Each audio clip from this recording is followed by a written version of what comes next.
All right, all right, all right. Good afternoon. Almost one more minute.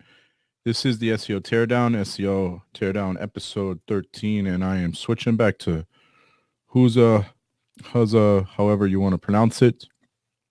Reason being, I have tried repeatedly with Smile Time, and every week, no matter how long I wait, um, there's a cutoff in the beginning of the episode from Facebook Live. So I'm back on Huza, and I'm probably going to stay here. Smile Time just is not working out for me. So what are we here to talk about today? We're here to talk about link building, because link building is probably one of the most challenging aspects of SEO for most business owners and most SEOs. Um, why is that? Because you can't just add links to any old site and think it's going to work for you, because it's not.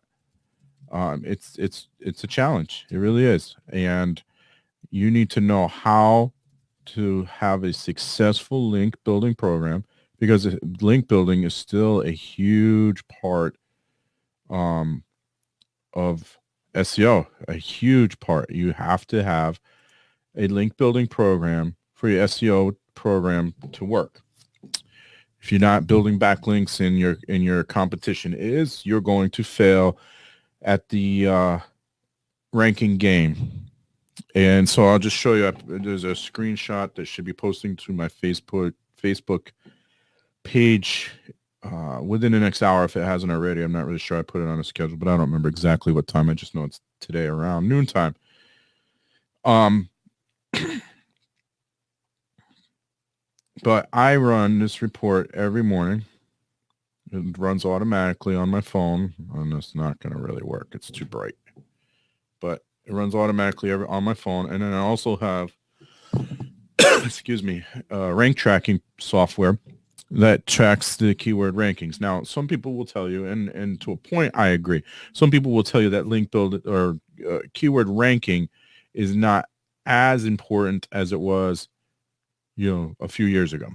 And why are they saying this? Because it's a heck of a lot more competition now, and because there are other factors, so having, you want to rank for certain keywords, but then there's other keywords. RankBrain doesn't just search for keywords that you type in. So if I type in, digital marketer, it's going to say, well, maybe he's looking for an AdWords person, or, I'm probably exaggerating a little bit, but you get the idea. It's gonna take the searchers, what they believe is the searcher's intent, and spit that back. So your keyword rankings may not be as important as they were at some point. However, if you're tracking multiple variations of those keywords,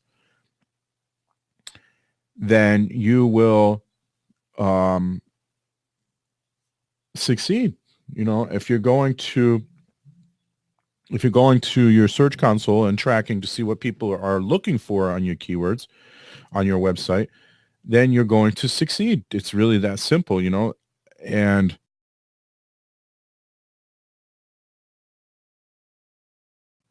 so but I don't want to put anybody else's website on blast right now. So, digital marketing CT, I'm based in Connecticut.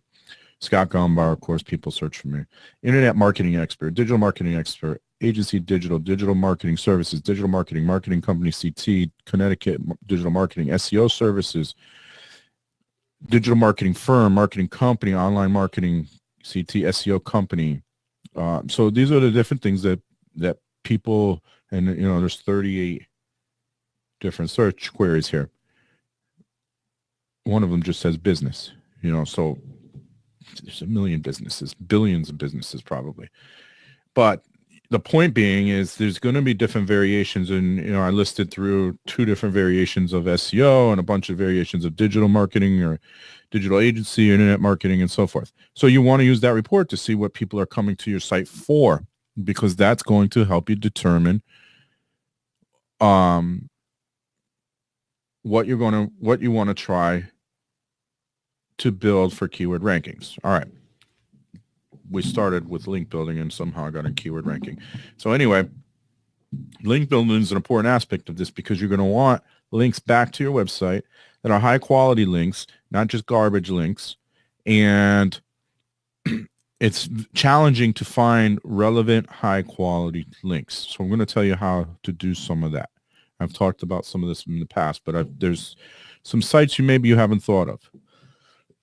Okay. Excuse me. I have this nagging cough. It's really annoying. So the first one, website, TedTalks website, which is just TED.com, I believe. Let me double check for you. Go there, create a profile, add your website. Boom, you've got a link. The link back to, yes, it's TED.com. You can create a profile.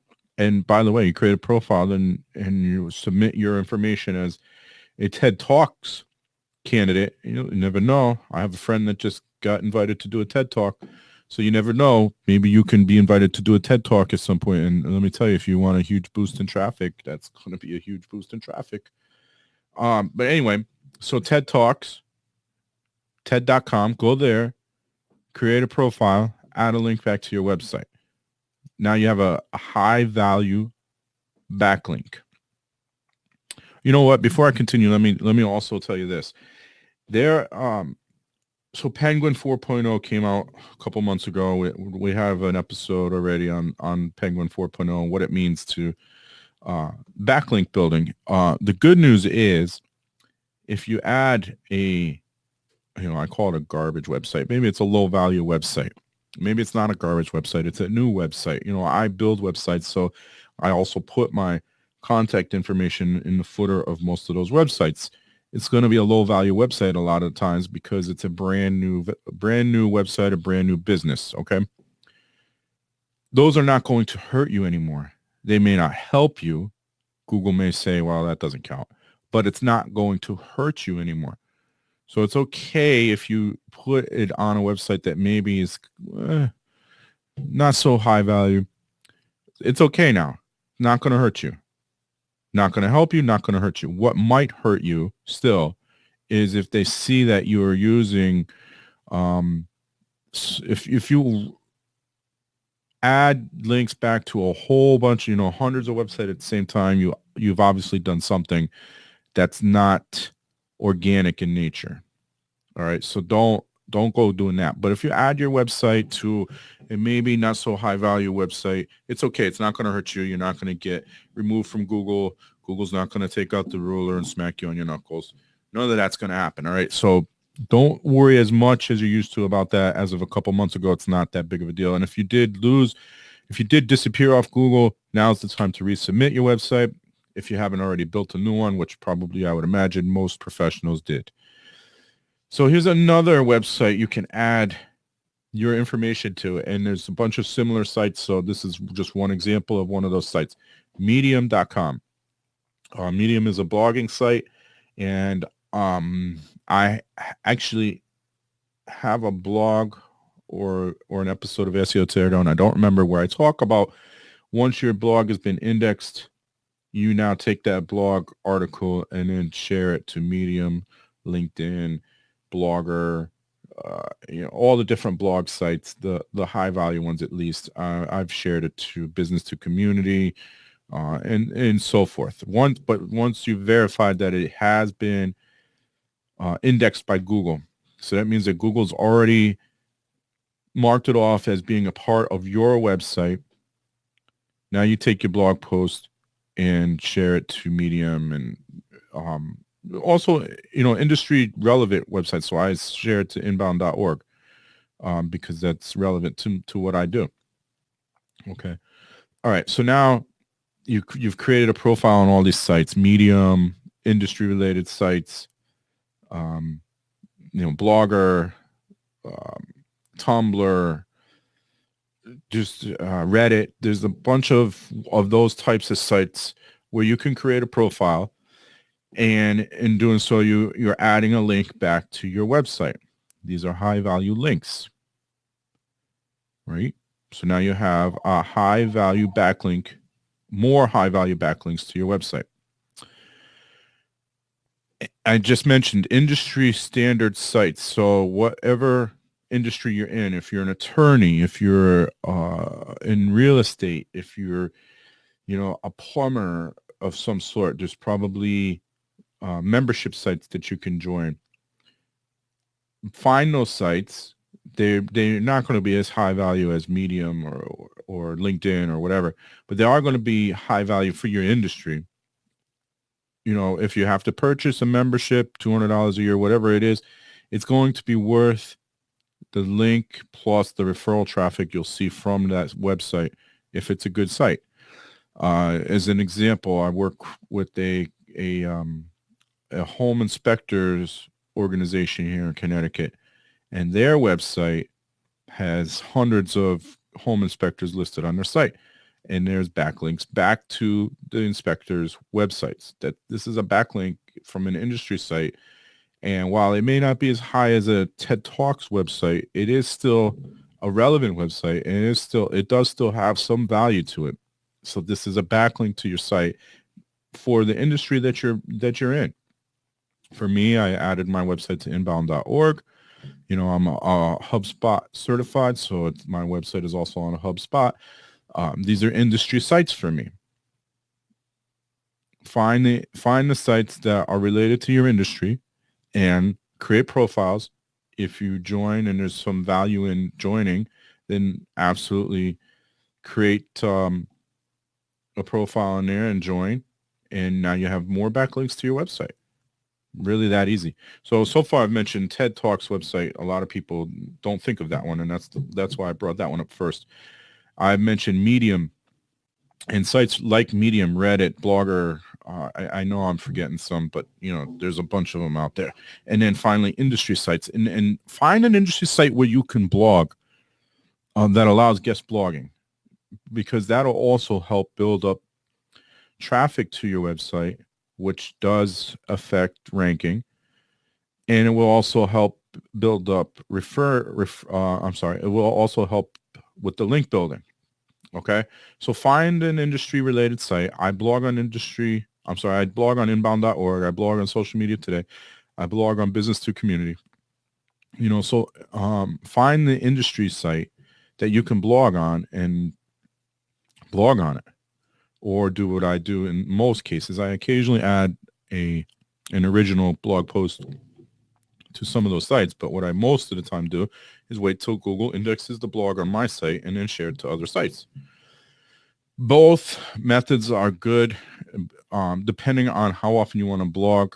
I go through spurts, so sometimes I have not actually written a blog post in a couple of weeks now, but then I'll spend a week and write 5 or 6 blog posts. So, depending on how you blog and how often you blog and whether or not you really want to blog.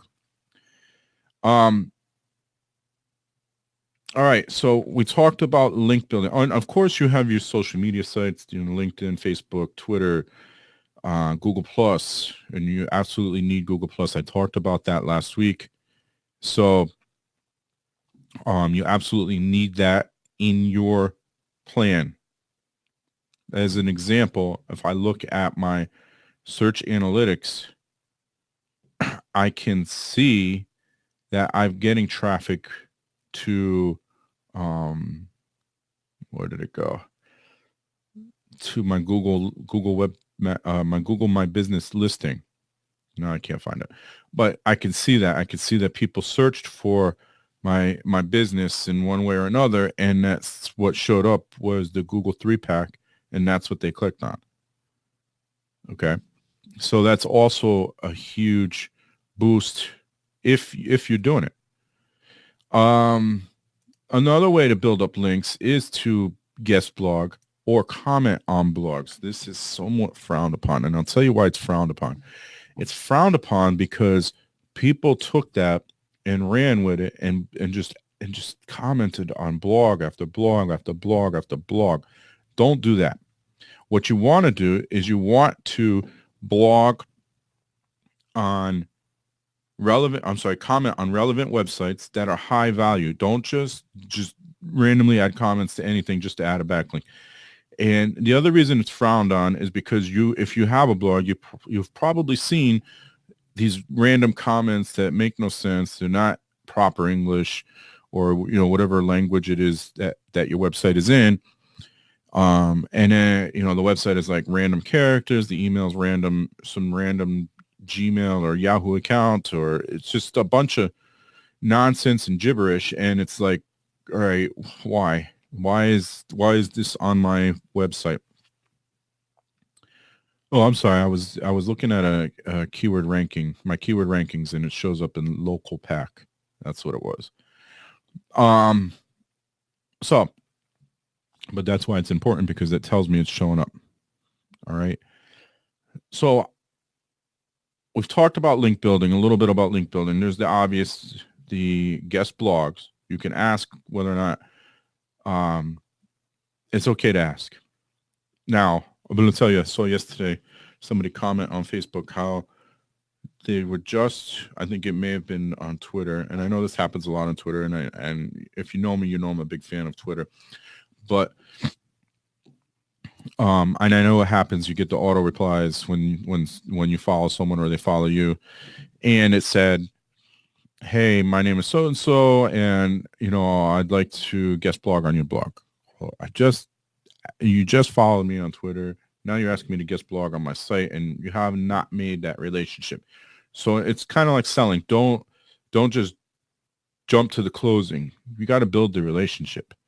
Right. So don't just mass email people, say, hey, I'd like to guest blog on your blog site. Would that be okay? And you just have this template that you're emailing. You're going to have to spend some time on it. And this is why people don't like link building, because it is time consuming. It is tedious work. And that's why you hire someone like me to do it, because that's what I do. And I've already got relationships with some of these people. So with that being said, the link building steps. So guest blogging, commenting on relevant websites, because irrelevant websites are not going to help you. Like I said before, they're not going to hurt you, but they're not going to help you. Adding your profile to TED-Talks. That was the one tip today that you probably have not heard me mention before, or maybe you have, I don't know. But maybe you find other websites like that. It's sort of a social media site. Social media sites, blogging sites like Medium, and industry sites. So if you're in real estate, find real estate sites and add your information to that site. If you can find a membership site, whether you have to pay for it or not, if it seems like it's going to be a good value to you, then you go for it, add your information there. So that's link building in a nutshell. This is how you get high value links back to your website. You don't really, low value links won't hurt you anymore as of the latest Penguin update, but they won't help you. So don't go building links back to your site. Don't waste your time building low quality links back to your site. It's just not going to help you. All right. So this is Scott Gombar. This is episode 13 of the SEO Teardown. And remember, everybody, that SEO is for the people. Keep on searching. And until next time. Oh, hey, by the way, come by Friday, Growth Success Radio, 11 a.m. Friday Eastern, 11 a.m. We're going to have our end of the year review. So it's going to be myself and my co-host Eugene. We're going to talk to some of the guests we've had on in the past. So make sure you check that out, 11 a.m. Eastern. Please join us. And I will talk to everybody then. And if not, then I will talk to everybody next week. Next week, we're going to talk about, optimizing your real estate on the Google SERP, the first page of Google. How do you control how much space you're taking up? Because the more space you take up on there, the better your results. So I'll see you then, everyone.